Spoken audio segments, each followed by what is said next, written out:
Hello everyone, good morning all of you. Dear student, आज हम पढ़ेंगे poem second, an elementary school classroom in a slum. It is written by Stephen Spender.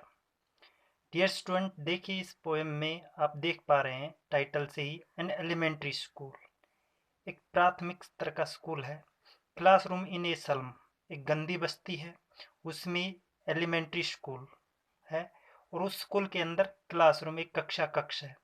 यानी कि एक गंदी बस्ती के अंदर एक प्राथमिक स्तर का स्कूल और उस स्कूल के अंदर एक रूम, उसके बारे में पोइट बातें कर रहा है। स्टीफन स्पेंडर इस पोएम के अंदर हमें समाज के अंदर जो विभिन्नता देखने को मिलती है, जो गरीब बच्चे हैं, जो गंदी बस्तियों में रहते हैं, झुग्गी झोपड़ियों में रहते हैं, जिनकी आर्थिक स्थिति बड़ी दयनीय है, जिनका सामाजिक स्तर बिल्कुल निम्न है, उनके बारे में बात करता है। पोइट इस पोएम में कंपैरिजन करता है, बताता है कि हमारा जो समाज है वो किस प्रकार से विभिन्नताओं में बटा पड़ा है।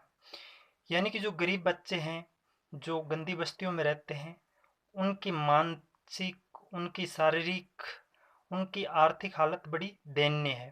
तो ये समाज के ऊपर व्यंग्य करता है पोइट और हमें बताता है कि इस प्रकार की जो स्थिति है उसको कैसे दूर किया जा सकता है। पोइट हमें इस पोएम के माध्यम से जो मैसेज देना चाहता है कि जो समाज के अंदर जो विषमता हमें देखने को मिलती है, जो सामाजिक अन्याय गरीब बच्चों के साथ हो रहा है, उसको कैसे दूर किया जाए और संसार के अंदर जो स्थिति उनकी इस प्रकार की है, उसके पीछे रीजन क्या है और उस रीजन को दूर करने के किस प्रकार से हमें प्रयास करने चाहिए, ये सारी बातें हम इस पोएम में पढ़ेंगे। और किस प्रकार से उनका भी उसी प्रकार से अधिकार है जिस प्रकार से अमीर बच्चे हैं, जो रिच पीपल हैं, उनकी फैमिली के लोग रहते हैं, जो अमीर घराने से बच्चे संबंध रखते हैं, किस प्रकार से उनको अच्छी शिक्षा मिलती है, अच्छा उनका स्वास्थ्य होता है, अच्छी फैसिलिटी उनको मिलती है। इसके विपरीत जो गरीब बच्चे होते हैं, जिनकी स्थिति बड़ी दयनीय होती है, जो भरपेट भोजन भी नहीं कर सकते, उनके साथ इस प्रकार का अन्याय हमारे समाज के द्वारा क्यों किया जाता है, इस प्रकार की बातें इस पोएम के माध्यम से हमें देखने को मिलेंगी। और इस पोएम में किस प्रकार से कंपैरिजन किया गया है, जिस प्रकार से जो गंदी की होती है, जो खरपतवार होती है, जो स्थिति हम जिसको इग्नोर करते हैं, जिसको हम लाइक नहीं करते, उसको किस प्रकार से जो गरीब बच्चे हैं, जो झुग्गी झोपड़ियों में रहते हैं, गंदी बस्ती में रहते हैं, उनके साथ पोइट तुलना करके हमारे समाज को आगाह करता है और हमारे ऊपर कटाक्ष करता है, व्यंग्य करता है कि हम अपनी जो रिस्पॉन्सिबिलिटी है, जो जिम्मेवारी है, उससे किस प्रकार से हम दूर भाग रहे हैं। तो स्टेप बाय स्टेप हम इस पोएम को पढ़ेंगे, इसकी डिटेल समरी पढ़ेंगे, इसके वर्ड मीनिंग हम देखेंगे और लास्ट में इसकी जो लिटरेरी डिवाइस है वो हम देखेंगे किस प्रकार से इस पोएम में लिटरेरी डिवाइस का यूज हुआ है और मल्टीपल चॉइस क्वेश्चन भी हम इस पोएम के अंतर्गत करने वाले हैं। तो आइए देखिए, जो ये पोएम है हमारी, क्या कहती है। Far far from gusty waves these children face like rootless weeds the hair torn round their pallor. The tall girl with her weed down had the paper. Seeming boy with rat's eye, the stunted, unlucky hair of twisted bones, reciting a father's generated disease. His lesson from his desk at back of the dim class, one unnoted, sweet and young, his eyes live in a dream of sequels game in the tree room other than this। देखिए इस poem में जो poet है वो बता रहा है कि फार फार फ्रॉम गस्टी, गस्टी होता है ब्लोइंग स्ट्रोंगली, यानी कि जो गस्टी होता है वो स्टॉर्मी होता है, तूफानी होता है।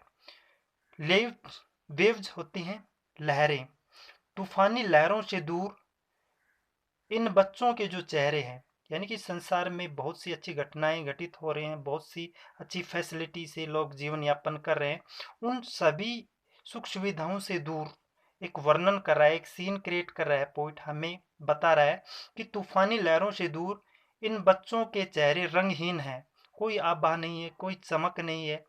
यानी कि इस पोएम को जो हम पढ़ेंगे, जो टाइटल है उससे क्लियर हो रहा है, सलम एरिया की ये बात कर रहा है पोइट कि इस संसार में जो हलचल हो रही है, जो अच्छी एक्टिविटीज हो रही है, उससे कोसों दूर एक सीन के माध्यम से पोइट हमें बता रहा है कि जिनकी यहाँ पर चर्चा की, उन बच्चों के जो चेहरे हैं वो रंगीन है, उन पर किसी प्रकार की चमक नहीं है, आभा नहीं है, लाइक रूटलेस वीड्स, वो इस प्रकार से दिखाई देते हैं, इस प्रकार से प्रतीत होते हैं जिस प्रकार से खरपतवार होते हैं। खेतों में हम देखते हैं किस प्रकार से जो वांटेड प्लांट होते हैं उनके साथ अनवांटेड वीड्स जो खरपतवार होती है वो उगाती है, ठीक उसी प्रकार से इन बच्चों को यहाँ पर दर्शाया गया है। The hair torn round their pallor, उनके जो बाल हैं वो इधर उधर बिखरे हुए हैं, यानी कि बगरकंगे किए हुए, उलझे हुए उनके जो बाल हैं वो दिखाई दे रहे हैं। द टाल गर्ल, एक सीन देखिए, पोइट की जो नज़र है उस एक्टिविटीज पर जा रहे हैं, उन हलचलों पर जा रही है जो छोटे छोटे टुकड़ों में डिवाइड करके पोइट हमारे को बता रहा है, हमारे समझाने का प्रयास कर रहा है। उस गंदी बस्ती के अंदर एक स्कूल का सीन है और स्कूल के अंदर एक कक्षा लगी हुई है, उस कक्षा के अंदर जो हलचल हो रही है, जो नज़र पोइट की पड़ रही है, उस नज़र को पोइट हमारे सामने प्रस्तुत कर रहा है। वो बता रहा है tall girl with her weighted down, सबसे पहले उसने ओवरऑल जो बच्चे हैं उनकी स्थिति को यहाँ पर उजागर किया कि उनकी जो भावभंगिमा है, उनकी जो स्थिति है वो किस प्रकार की है, यानी कि उनकी स्थिति इस प्रकार से, जिस प्रकार से खरपतवार होती है इस प्रकार से वो दिखाई दे रहे हैं। उनके फेस से मालूम होता है, पता चलता है कि किसी प्रकार की चमक, किसी प्रकार की एनर्जी उनके अंदर मौजूद नहीं है। दूसरा स्टेप बाय स्टेप यहाँ पर बता दी टाल गर्ल, एक लंबी लड़की, यानी कि एक लड़की के ऊपर उसकी नज़र जाती है, सिर झुकाकर बैठी है, with her weighted down head, अपना जो उसका सर है उसको झुकाकर बैठी हुई है। द पेपर सिमिंग बॉय, एक अन्य बच्चे पर उसकी नज़र जाती है, एक लड़के पर नज़र जाती है, जो लड़का है वो पेपर की तरह पतला दिखाई दे रहा है, यानी जिस प्रकार से जो कागज होता है वो पतला होता है, ठीक उसी प्रकार से उस लड़के को यहाँ पर दर्शाया गया है जो कागज की तरह पतला है। विद रेड्स आईज, और उसकी जो आंखें हैं चूहे की तरह, जिस प्रकार से चूहे की आंखें होती हैं बिल्कुल महीन, छोटी छोटी गड़ी हुई आंखें होती हैं, वैसे उस बच्चे की आंखें दिखाई दे रही है। दी स्टंटेड अनलक्की हेयर, उसकी जो स्थिति है वो बड़ी अलग ही प्रकार की दिखाई दे रही है।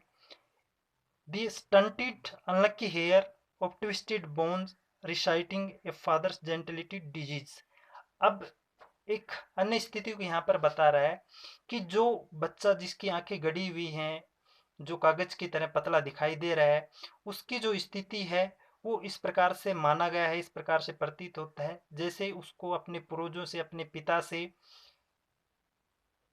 जो बीमारी है वो गिफ्ट में मिली हो, यानी कि कुछ बीमारियां ऐसी होती हैं जो हमें पैतृक रूप से अपने पूर्वजों से, अपने खानदान से, अपने बड़ों से, यानी कि उसके फादर से उसको जो बीमारी मिली है जिसको गठिया की बीमारी कहा गया है, जिसकी वजह से जो बच्चा है उसका फिजिकल जो स्ट्रक्चर है वो बिल्कुल ही निम्न स्तर का है और वो कमजोर प्रतीत हो रहा है। उसको जो ये बीमारियां मिली हैं वो उत्तराधिकार रूप में मिली हैं, जिससे प्रतीत हो रहा है कि ये उसका दुर्भाग्य है, वो बेचारा अभागा है। His lesson from his desk, वो अपने डेस्क के ऊपर खड़ा हुआ है, वहां से वो पाठ पढ़ रहा है, यानी कि पोइट का जो फोकस है वो कमरे के अंदर है, कमरे के अंदर जो हलचल हो रही है, जो एक्टिविटीज हो रही है उसकी यहाँ पर पोइट चर्चा कर रहा है। At back of the dim class, यानी कि ये जो क्लास है बिल्कुल अंधेरे की प्रतीक है, यानी कि धुंधली कक्षा को यहाँ पर दर्शाया गया है। कक्षा के अंदर किसी प्रकार की पॉजिटिविटी दिखाई नहीं दे रही है, बिल्कुल नेगेटिविटी दिखाई दे रही है। वन अनटॉन्टेड स्वीट एंड यंग, यानी कि उस कक्षा के अंदर जो नेगेटिविटी है, धुंधली कक्षा के आखिर में एक अनदेखा, यानी कि लास्ट में पोइट की जो नजर जा रही है एक बच्चे पर जा रही है, उस क्लास के अंदर किसी प्रकार का उजाला नहीं है, बिल्कुल गहन अंधेरा है उस बस्ती के अंदर, उस स्कूल के अंदर, उस कक्ष के अंदर। वहां पर उसको कुछ अलग प्रतीत होता है जिसकी यहाँ पर चर्चा कर रहा है पोइट। वो अलग क्या प्रतीत होता है? एक अनदेखा जिस पर नजर नहीं जाती है, मधुर युवा लड़का है, स्वीट एंड यंग, एक युवा लड़का है। His eyes live in a dream, उसकी आंखों में सपने हैं, यानी कि उसको थोड़ा सा पॉजिटिव वहां पर दिखाई देता है, उसकी आंखों में सपने हैं। और of squirrel's game in the tree room other than this, जिसकी आंखों में गिलहरियों का, वृक्षों का और खेल का सपना है। यानी कि वो उस गंदी बस्ती से निकलना चाहता है, वो खेलना चाहता है, उससे बाहर जाना चाहता है। जिस प्रकार से स्क्वेल जो गिलहरी होती हैं, जो उछल कूद करती है, पेड़ पे चढ़ती है, कभी उतरती है, उसी प्रकार से ये जो बच्चा है उसके अंदर कुछ एनर्जी पॉइंट को दिखाई देती है और उस गंदे माहौल से वो निकलकर एक अच्छे माहौल में जाना चाहता है। उसके कुछ सपने हैं जो इन सब चीज़ों से हटकर है। यानी कि जो कक्षा कक्ष के अंदर जो नेगेटिविटी है, उस नेगेटिविटी से हटकर ये जो बच्चा है ये पॉजिटिव थिंकिंग रखता है, पॉजिटिव माहौल के सपने संजोता है और उस गंदी बस्ती से निकलकर ये दूर जाना चाहता है। इस पोएम में जो वर्ड मीनिंग हमने देखे, gusty, blowing strongly, rootless, uprooted, weeds, useless wild plants, pale faces, stunted, undeveloped, not fully grown। यानी कि इस कक्षा कक्ष के अंदर जो माहौल है बिल्कुल नेगेटिव है। जो बच्चे हैं उनकी जो स्थिति वो बड़ी दयनीय है, कमज़ोर है। वो अपने पूर्वजों से, अपने माता पिता से जो उनको बीमारी मिली है उसको वो झेल रहे हैं, वो अभाग्य हैं। वहीं पर एक बच्चा उसको पॉजिटिव दिखाई देता है, जिसके अपने सपने हैं और वो कुछ करना चाहता है, उस गंदे माहौल से निकलकर वो अच्छे माहौल में जाना चाहता है। इसकी यहाँ पर चर्चा की है। आइए सेकंड स्टेंजा हम पढ़ते हैं। इसके जो वर्ड मीनिंग है, शावर, अनप्लीजेंट। नेक्स्ट है donation, things given as gift. Next है यहाँ पर dawn, early morning before the sunrise. जो सूर्य उदय होने से पहले का जो समय होता है उसको हम डान कहते हैं। नेक्स्ट है बेल्ट, हैविंग बेल्स। सेकंड जो स्टेंजा है उसको देखिए, इसमें पोइट क्या हमें बताना चाह रहे हैं। देखिए, on Sawar cream walls donation Shakespeare's had, cloudless at dawn, civilized doom riding all cities, belt, flowery, towerless valleys, open-handed map, everything the world its world, and yet for these children these windows not this map their world। तो second जो stanza है इसमें जो point हमें बता रहे हैं वो बता रहे हैं कि ऑन सावर क्रीम, यानी कि उस कक्ष उस स्कूल की जो स्थिति है उसके बारे में यहाँ पर बता रहे हैं कि वो जो सावर है वो फेडिड, अनप्लीजेंट, मध्यम, यानी कि उस मध्यम पड़ी क्रीम रंग की दीवार पर, यानी कि जो कक्षा कक्ष है, जो स्कूल है, उसकी जो दीवार है वो क्रीम कलर की है, जो मध्यम बिल्कुल धुंधली पड़ गई है। और वहाँ पर क्या है, डोनेशन, दान देने वाले, थिंग्स गिवन एज गिफ्ट्स, जो दान देने वाले हैं उनकी सूची है। यानी कि जो मध्यम कलर की जो दीवार है, जो क्रीम कलर की है, बिल्कुल फीकी पड़ गई है, उस पर कुछ दान देने वाले लोगों की सूची है, उस पर नाम दिए हुए हैं। शेक्सपियर्स हेड, वहाँ पर एक स्टेचू बना हुआ है, शेक्सपियर की तस्वीर वहाँ पर लगी हुई है।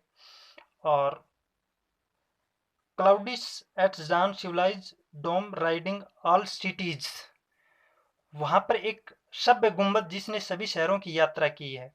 यानी कि जो शेक्सपियर है वो वहाँ के काफ़ी पॉपुलर व्यक्ति हैं, राइटर हैं, पोइटेस हैं। तो उनका वहाँ पर स्टेचू बना हुआ है। बट यहाँ पर और भी कुछ दर्शाया गया है जिसने सभी शहरों की यात्रा की है। इसके अलावा, यानी कि कहने का मतलब क्या है कि शेक्सपियर जिसने अच्छी अच्छी बातें लिखी है, अच्छी अच्छी जानकारी दी है, उन बच्चों के लिए उसका कोई महत्व नहीं है, क्योंकि उनको उसके बारे में कुछ खास नहीं पता है जिसने इतना कुछ किया है। और जो लोग जिनके नाम हैं, जिन्होंने वहाँ पर कुछ करने के लिए कुछ किया है, बट वो कुछ खास नहीं है। इसके अलावा belt, flowers, trolleys, valleys, open handed map, यानी कि यहाँ पर जो स्थिति है उसके अलावा सुंदर फूलों वाली टाइटोल्स घाटी, एक ऐसा संसार, एक ऐसी घाटी जहाँ पर काफ़ी खुशनुमा माहौल है, नेचुरली वहाँ का जो एटमॉस्फेयर है वो बहुत ही ब्यूटीफुल है। यानी कि एक ऐसा स्थान एक ऐसा वातावरण जहाँ पर सभी लोग जाना पसंद करते हैं और इस संसार का बहुत ही सुंदर स्थान। बट इसके अपोजिट जहाँ पर ये बच्चे पढ़ रहे हैं, जहाँ पर ये बच्चे रह रहे हैं, वो बड़ा ही नरक तुल्य स्थान है। उसकी यहाँ पर तुलना कर रहा है पोइट और बता रहा है कि वहाँ पर जो टोलेज घाटी है, अब awarding the words it words and yet for these, यानी कि बिना स्केल के बनाया गया संसार का मानचित्र, यानी कि वहाँ जो दीवार के ऊपर जो मानचित्र बना हुआ है वो उनके लिए कोई मायने नहीं रखता, उसका कोई महत्व नहीं है। वो बिना स्केल का बनाया गया मानचित्र है, यानी कि ये जो मैप है इसके जो मायने हैं वो अमीर लोगों के लिए, जिन्होंने अपनी सहूलियत के हिसाब से, अपनी पावर के हिसाब से उसने इस मानचित्र का निर्माण किया है। तो जो पोइट है जो हमें बता रहा है कि किस प्रकार से जो गरीब बच्चे हैं उनके लिए ये कोई खास इनके मायने नहीं है, कोई विशेष महत्व नहीं है इस चीज़ का। क्यों नहीं है? क्योंकि उनके लिए वो कुछ खास कर नहीं पा रहे हैं। आगे पोइट बताता है कि फिर भी इन बच्चों के लिए मानचित्र वाला संसार नहीं है, यानी कि जो संसार का जो मानचित्र वहाँ पर बनाया गया है उससे उनके ऊपर कोई खास फर्क नहीं पड़ता है। उससे वो कुछ सीख नहीं पाएंगे कि संसार में अच्छी अच्छी जगहें भी हैं, इस संसार में अच्छे से लोग जीवन यापन कर रहे हैं। इस प्रकार से उनका उनके ऊपर कोई प्रभाव नहीं पड़ता है। Children these Windows note this map there world, यानी कि ये खिड़कियां संसार है जहां उनका भविष्य धुंध के साथ पेंट किया गया है। यानी कि जिस जगह पर वो रह रहे हैं उनका जो फ्यूचर है वो बड़ा ही दुभर होने वाला है, क्योंकि उनका जो वर्तमान है वो बड़ा ही निंदनीय है। बड़े नेगेटिव माहौल में, बड़े गंदे माहौल में, बड़े बुरे माहौल में, दूषित वातावरण में वो अपना जीवन यापन कर रहे हैं। इससे प्रतीत होता है कि उनका जो फ्यूचर है, उनका जो भविष्य है वो बिल्कुल ही अंधकार में होने वाला है। और यहाँ का जो वातावरण है वो बड़ा ही पोल्यूशन से रहित है, काफ़ी धुआं है और वहाँ पर किसी प्रकार का कोई भी उजाला वहाँ पर दिखाई नहीं दे रहा है। आगे देखिए इस पोएम में पोइट हमें जो बातें बता रहे हैं वो क्या है। Next, where all their futures painted with a fog, a narrow street stilled in with a lead sky, far far from rivers, caps and stars of worlds।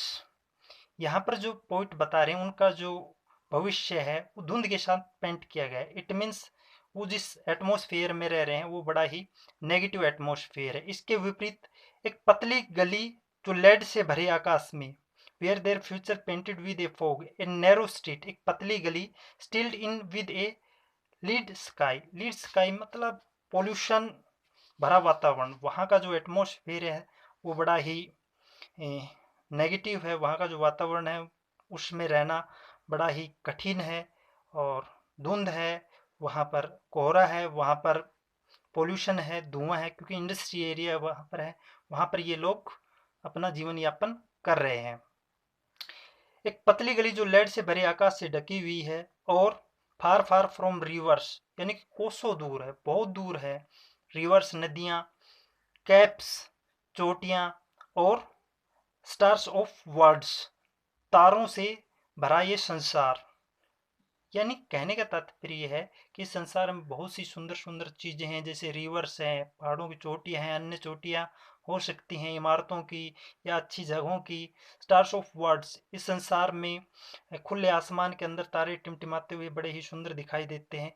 उससे वो बच्चे कोसों दूर है, क्योंकि उनकी जो लाइफ है उसमें गहन अंधकार है। उनका जो जीवन यापन है वो बड़ा ही दुभर हो रहा है। वो ठीक ढंग से अपना पेट भी नहीं भर पा रहे हैं, तो खुले वातावरण की वो बात सोच भी नहीं सकते। तो यहाँ पर पोइट हमारे ऊपर व्यंग्य कर रहा है और हमें बता रहा है कि किस प्रकार से एक ऐसी भी जगह है जहाँ पर बच्चे अपनी जो लाइफ है उसको ठीक ढंग से जी भी नहीं पा रहे हैं और उनके लिए खुला वातावरण एक बहुत बड़ा सपना है जिसके बारे में वो कभी सोच भी नहीं सकते। तो सेकंड स्टेंजे में हमें ये देखने को मिला कि जो कक्षा कक्ष है वहाँ की जो स्थिति है वो किस प्रकार की है।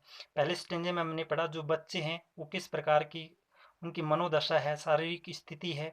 आगे की जो स्थिति में बताया गया कि वो किन चीज़ों से वो वंचित है और जो अन्य लोग हैं इस संसार में जो अच्छे से जीवन यापन कर रहे हैं वो किन प्रकार से अपना जीवन जी रहे हैं और उनको किस प्रकार की फैसिलिटी मिल रही है, सुख सुविधाओं से वो परिपूर्ण है। नेक्स्ट है स्टेंजा थर्ड। तो आइए देखते हैं स्टेंजा थर्ड में क्या है। वर्ड मीनिंग है श्योरली, डिफाइंटली। नेक्स्ट है वीक, नॉट गुड या नोबल। नेक्स्ट है टेम्पटिंग, इंटाइसिंग। नेक्स्ट है to steal away those comforts and some away strictly. Next है स्लिली, सेक्रेटली या आर्टिफिशियली। तो ये वर्ड मीनिंग रहेंगे, इसकी हम डिटेल समरी पढ़ते हैं स्टेंजा थर्ड की। श्योरली, श्योरली होता है निश्चित, डेफिनेट, पक्का। तो इस स्टेंजे में हम देखते हैं शेक्सपियर इज विक्ड, यानी कि निश्चित तौर पर ही, पक्के रूप से ही शेक्सपियर बेकार। उन बच्चों के लिए शेक्सपियर के कोई मायने नहीं है, कोई महत्व नहीं है। The map a bad example, वहां पर जो मैप दर्शाया गया है उनके लिए वो कोई महत्व नहीं रखता, एक बहुत बुरा एग्जाम्पल है उनके लिए। जिसमें a bad example with ships, जिसमें जहाज, एंड सन एंड लव, सूर्य और प्यार, जो उनको अपने जीवन को चोरी करने की प्रेरणा देता है। टेम्पटिंग देम टू स्टील, यानी कि वहाँ जो चीज़ें हैं जिनको वो देख पा रहे हैं उनका उनके जीवन में कोई विशेष महत्व नहीं है। बट जहाज, सूर्य और love tempting them to steal, वो चाहते हैं कि उनके जीवन में खुशहाली आए, उनका जीवन में जो बुरी स्थिति है वो दूर हो और वो जीवन को ठीक ढंग से जी पाए। सूर्य क्या है, पावर का प्रतीक है, साहस का प्रतीक है, कॉन्फिडेंस का प्रतीक है, और उनकी जो लाइफ है उसके अंदर भी अच्छी स्थिति बने, इस प्रकार से वो चाहते हैं। जब उनको ये चीज़ें मिलेंगी तो उसको चोरी करना पसंद करेंगे, यानी कि इस प्रकार का जो अच्छा माहौल उनको मिलेगा तो उसमें वो रहना पसंद करेंगे। इट मीन्स चोरी करने को प्रेरित करता है। अगर उनको इन चीज़ों से वंचित किया जाएगा तो फिर वो कहीं ना कहीं उन चीज़ों के प्रति लालायित होंगे जब उनको वो चीज़ें मिलेंगी, और वो समाज के लिए घातक होगा और वो समाज को नुकसान पहुंचा सकते हैं। क्यों? क्योंकि उनके साथ भेदभाव किया जाता है। जब किसी व्यक्ति के साथ भेदभाव होता है तो फिर वो बदले की भावना उसके अंदर आती है और वो फिर समाज के लिए नुकसानदायक साबित होती है। तो पोइट हमें बताता है कि किस प्रकार से उनको वो प्रेरणा देता है, और वह जीवन जो उनके लिए घरों में धुंध से कभी न खत्म होने वाली रात में बदल जाते हैं।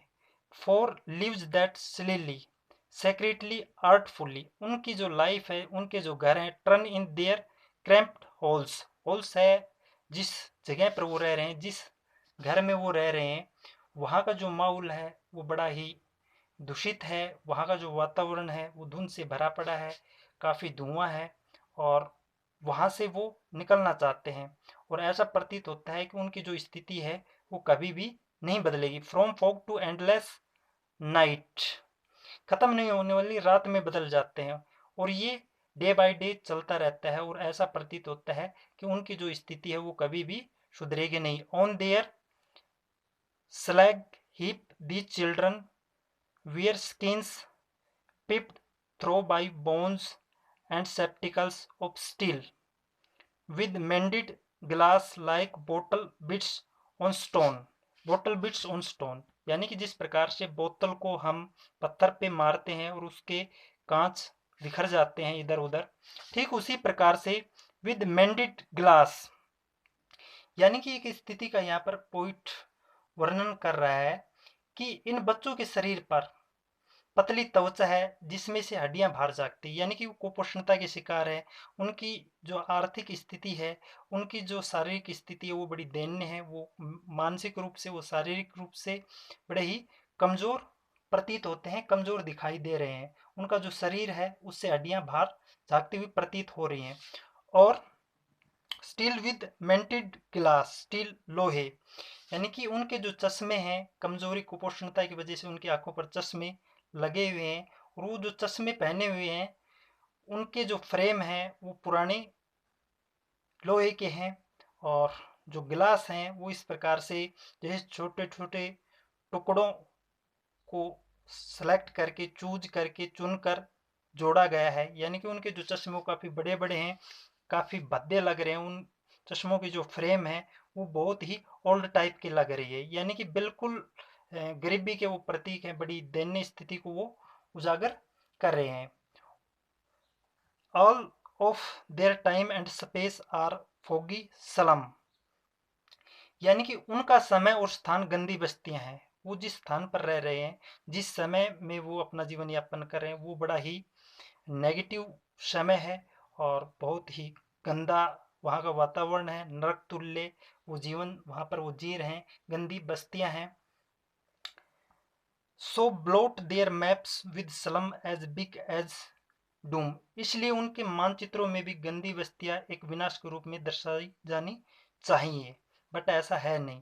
यानी कि वो जो बच्चे उस गंदी बस्ती में रह रहे हैं, उनको भी जीवन जीने का अधिकार है। All of their times and space are foggy slum, so bloat their maps with slum as big as doom, यानी कि उनके ये जो मानचित्र हैं, उनमें वहाँ का जो माहौल है, वो जो गंदी बस्तियां हैं, उनको अगर हम दर्शाएंगे नहीं तो लोगों को पता नहीं चलेगा, लोग हेल्प नहीं कर पाएंगे और उनका जो जीवन है वो इसी प्रकार से नरक तुल्य बना रहेगा। तो इसलिए पोइट हमें आगाह करता है, हमें मैसेज देता है, हमें समझाता है कि उन बच्चों की जो स्थिति है उसको सुधारने के लिए भरसक प्रयास करने चाहिए और उनकी जो स्थिति है उसको भी उस मैप के माध्यम से दर्शाना चाहिए, जिससे लोग उसके बारे में जानकारी ले सकें, क्योंकि ये उनका अधिकार है। गरीब लोगों की मदद करना हमारा सभी का नैतिक फर्ज बनता है। तो इस बात को पोइट यहाँ पर उजागर करते हैं। तो थर्ड स्टेंजे में हमने पढ़ा कि जो शेक्सपियर है, जो बड़ी बड़ी जो चीज़ें हैं, बड़े बड़े जो व्यक्ति हैं, जो अच्छी जो बातें बताई जाती हैं, वो उनसे कोसों दूर है, उनका कोई विशेष महत्व नहीं है। बट अगर उनको वो चीज़ें दी जाएंगी जो अच्छे तरह से लोग जो अपनी लाइफ जी रहे हैं, तो वो उसको चुराने का प्रयास करेंगे, उनको छीनने का प्रयास करेंगे, नुकसान पहुंचाने का प्रयास करेंगे। दूसरा आगे बताया गया है, ऐसा प्रतीत होता है कि उनकी जो लाइफ उसमें कभी भी सुधार नहीं होगा, ये डे बाई डे चलता आ रहा है। लेकिन आगे पॉइंट बता रहा है, उनके पास जो सामान है जीवन यापन के, उनकी जो मनोदशा है, उनकी जो स्थिति है, वो बड़ी ही क्रूर है, बड़ी निर्दयी है, बड़ी दयनीय है, इस प्रकार से प्रतीक हो रहा है। जब वो किसी प्रकार से उनको सहायता नहीं मिलेगी, जब वो परेशान हो जाएंगे, तो वो समाज के लिए काफ़ी नुकसानदायक होंगे। उनके पास जो मटेरियल है, उनकी आंखों पर जो चश्मे चढ़े हुए हैं, वो किस प्रकार से छोटे छोटे जो टुकड़े होते हैं कांच के, उसको जोड़कर उनके जो गिलास हैं वो चढ़े हुए प्रतीत होते हैं। ऐसा यहाँ पर मेटाफर का यूज किया गया है, सिमिली का भी यहाँ पर यूज किया गया लिटरेरी डो। इसके अंतर्गत हम पढ़ेंगे कि किस प्रकार से तुलना की गई है। नेक्स्ट और लास्ट स्टेंजा है इस पोएम का, आइए उसको देखते हैं। लास्ट जो स्टेंजा है उसके जो वर्ड मीनिंग है, catacombs, underground graves, azure sky blue. Next है gold sands, golden sand on the coast. देखिए, unless governors inspector visitor, this map becomes their window and these windows, unless governor inspector visitor, this map becomes their window and these windows that shut upon their lives like catacombs, brick open till they break the town and show the children to green fields and make their world run azure on gold sands and let their tongues run naked into books, the white and green leaves open, street there whose language is the sun। यानी कि governor, inspector, visitor, visitor कौन है? हम लोग जब वहां पर visit करते हैं, वहां पर हम जाते हैं। तो पॉइंट बता रहा है कि गवर्नर, अध्यापक, inspector, map becomes their windows and these windows, governor, inspector, school में आने वाले, यदि वह मानचित्र बच्चों के लिए खिड़की नहीं बनता, यानी कि उस मैप में जो बातें दर्शाई गई हैं उससे बच्चों को देखने को बहुत कुछ मिलता है, यानी कि ये खिड़की नहीं बनता और ये खिड़कियां, this map becomes their window and these windows, और ये खिड़कियां जो उनके जीवन को कब्र की सुरंग की तरह बंद करती हैं। Then shut upon their lives like catacombs underground graves. इस प्रकार की कब्रें जो उनको दफनाने का कार्य करती है, यानी कि उनका जो माहौल है, जो एटमॉस्फेयर है, वो डार्कनेस है, वो इस प्रकार के माहौल में रह रहे हैं, इस प्रकार का जीवन यापन कर रहे हैं जहाँ पर पॉजिटिविटी नहीं है, जहाँ पर कॉन्फिडेंस नहीं है, जहाँ पर साहस की बातें नहीं की जाती है, बिल्कुल नीरसता, बिल्कुल दयनीय स्थिति का माहौल वहाँ पर बताया गया है। पोइट के माध्यम से उसको दर्शाया गया है। जीवन को कब्र की सुरंग की तरह बंद करती है, तो तोड़ दो, break open till this break the town. यानी कि इस प्रकार की स्थिति जब किसी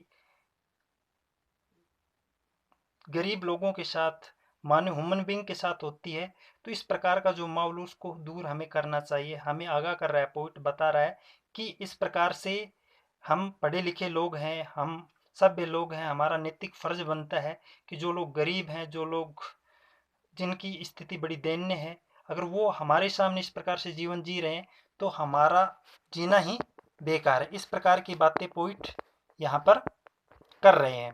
तो ये हमें यहाँ देखने को मिल रहा है कि पोइट बता रहे, तोड़ दो उन खिड़कियों को, कि इससे पहले कि वो पूरे शहर को तोड़ दें। अगर ऐसा नहीं कर पाए तो वो जो बच्चे हैं जब वो बड़े होंगे तो वो इस समाज के लिए, इस संसार के लिए नुकसानदेह साबित होंगे और वो सभी के लिए हितकर नहीं होगा। And show the children to green fields. यहाँ पर बताया गया है कि उन्हें हरे भरे खेत दिखाओ, यानी कि उनकी लाइफ में भी खुशनुमा माहौल हमें पैदा करना चाहिए, उनको भी अच्छा जीवन जीने का पूर्ण अधिकार है जैसे अन्य लोगों को। And make their world run Azure and gold Sands. यानी कि जो खुशनुमा जिंदगी जीने की जो भी रास्ते हैं, जो भी तरीके हैं, जो भी मेथड हैं, वो उनको मिलने चाहिए। सुनहरे रेत पर नीले आकाश की तरह बनाओ, यानी कि उन्हें खुला जो माहौल है वो देना चाहिए। जो अंधकार में जीवन जी रहे हैं, गंदी बस्तियों में वो रह रहे हैं, छोटे छोटे कमरों के अंदर वो जीवन जी रहे हैं, उससे जब बाहर उनको ले जाया जाएगा तो उनकी लाइफ खुशनुमा होगी, उनकी लाइफ में भी अच्छा माहौल क्रिएट होगा। और वो खुले आसमान में जब जाएंगे और जो रेत के जो टीले हैं उस पर वो घूमेंगे, समुद्र किनारे जब वो जाएंगे तो उनको अच्छा प्रतीत होगा, प्रकृति से वो जुड़ेंगे। Run naked into books, the white and green leaves open, street there whose language is the sun। हरे और सफेद पृष्ठों वाली किताबों को उनकी भाषा में लिखो। कहने का तात्पर्य यह है कि उनकी लाइफ में जब इस प्रकार का चेंजमेंट आएगा तो ये जो संसार है उसके अंदर भाईचारे की भावना को बढ़ावा मिलेगा, सभी लोग खुशहाली से जीवन जी पाएंगे और वो लोग भी पढ़ पाएंगे जो पढ़ाई से वंचित थे, और एक अच्छा माहौल क्रिएट होगा। और जब अच्छा माहौल क्रिएट होगा तो वो सबके लिए हितकर होगा और एक अच्छी भाषा को उत्पन्न होने में काफ़ी पॉजिटिव माहौल मिलेगा और सभी लोग एक दूसरे की कदर करेंगे, रेस्पेक्ट करेंगे। आगे बता रहा है, इतिहास उन्हीं का होता है जिनकी भाषा सूर्य की तरह जानदार होती है, शानदार होती है, दमदार होती है। यहाँ तात्पर्य है कि हिस्ट्री उन्हीं लोगों की लिखी जाती है जो कुछ खास करते हैं, जो कुछ अच्छा करते हैं। सूर्य की तरह जानदार से तात्पर्य है सूर्य की तरह कॉन्फिडेंस होना, आत्मविश्वास होना, सूर्य की तरह साहस होना, यानी कि उनके अंदर जब एनर्जी आएगी, उनके अंदर ताकत होगी, मेंटली फिजिकली रूप से वो स्ट्रांग होंगे, तो वो अपना जो नाम है इतिहास में स्वर्णिम अक्षरों में लिख पाएंगे, कुछ खास कर पाएंगे और सोसाइटी के लिए कुछ अच्छा कर पाएंगे और इस संसार के लिए वो हितकर होगा। तो ओवरऑल हम देखें तो इस पोएम में बताया गया है, कंपैरिजन किया गया है जो गरीब बच्चे हैं गंदी बस्ती में नरक तुल्य जो जीवन जी रहे हैं, उनकी लाइफ में खुशनुमा माहौल कैसे क्रिएट किया जाए, किस प्रकार से उनकी जो लाइफ है उसके अंदर जो निरस्त है उसको दूर किया जाए। इन बातों को पोइट ने यहाँ पर उजागर किया है। तो उम्मीद करता हूँ ये पोएम आपसे समझ में आई होगी। अब इसके लिटरेरी डिवाइस हैं, देखिए सिमिली है, इसमें सिमिली लाइक और एज वर्ड से जुड़ा हुआ है, कंपैरिजन किया जाता है। जब लाइक और एज से कंपैरिजन किया जाता है तो वहाँ पर सिमिली होता है जो लिटरेरी डिवाइस है। फर्स्ट है लाइक रूटलेस वीड्स, नेक्स्ट है like bottle bits on stones, इनकी मैं चर्चा कर चुका हूँ। लाइक रूटलेस वीड्स क्या है, like bottle bits on stones क्या है, like catacombs, slum big as dooms, next है मेटाफोर। यहाँ पर भी कंपैरिजन किया जाता है, बट लाइक और एज वर्ड यहाँ पर यूज नहीं होते हैं। रेट्स आइज, चूहे की तरह जो आंखें यहाँ पर दर्शाई गई हैं, किस प्रकार से चूहे की जो आंखें होती है छोटी छोटी, ऐसे ही उस बच्चे की आंखों को दर्शाया गया है। पेपर स्विमिंग बॉय, बच्चे को पेपर के साथ उसका कंपैरिजन किया गया है कि उसकी जो शारीरिक जो ढांचा है वो पेपर की तरह दिखाई देता है, वो पतला दिखाई देता है। फ्यूचर पेंटेड विद फोक, उनका जो भविष्य है वो फोक के साथ पेंट किया गया है, बट ऐसा होता नहीं है, लेकिन यहाँ पर दर्शाया गया है। लीड स्काई, यानी कि वहाँ का जो वातावरण है उसमें काफ़ी अंधकार है, लेड है, पोल्यूशन है, उनकी जो लाइफ है उसको निरस्ता प्रदान कर रहा है। तो इस पोएम में ये सारी बातें हमने पढ़ी, और उम्मीद करता हूँ ये जो पोएम है आपको अच्छे समझ में आई होगी। इसका जो थीम है, इसका जो मैसेज है वो आपने समझा होगा, और इस पोएम को आप अच्छे से वॉच करें। इसके मल्टीपल चॉइस क्वेश्चन हैं वो हम देख लेते हैं। आप इसको लगाने का प्रयास करेंगे कि इसके जो मल्टीपल चॉइस क्वेश्चन है उसमें क्या क्वेश्चन पुट अप किए गए हैं। तो देखिए इसके मल्टीपल चॉइस क्वेश्चन हैं वो आप करके देखेंगे। ये जो पोएम है हमारे लिए महत्वपूर्ण पोएम है, और इसके बहुत गहन मायने हमारी लाइफ के लिए।